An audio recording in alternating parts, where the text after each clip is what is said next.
يعني أنا نزحت تقريبا 5 مرات. أول ما طلعت على الانصارات على الشارع ال20، بعديها نزحت من انصارات على خان يونس، ومن خان يونس نزحت بعدها رفح، وحاليا نزحت من رفح على هو خان يونس المنطقة الغربية بسبب الخبط اللي بصير حوالينا والخوف. حاليا أنا موجود في منطقة خان يونس زي ما أنت شايف، في مكان صحراء وما فيش موجود لا مية ولا أي حاجة من مقيمات الحياة.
وأنا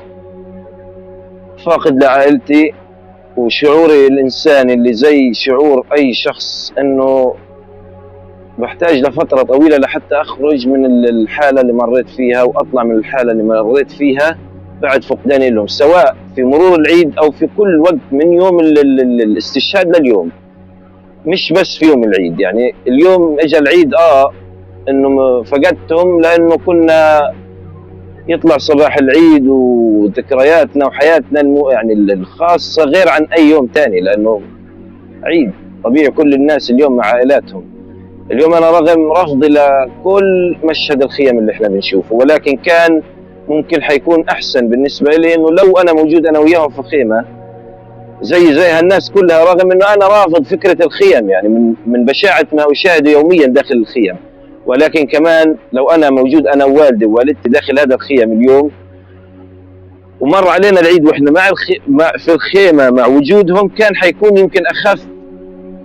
مليون درجة من اللي أنا قاعد بمر فيه حاليا في حال غيابهم. أنت متخيل كيف إنه يجي عليك العيد ما فيش حد من أفراد أسرتك موجود؟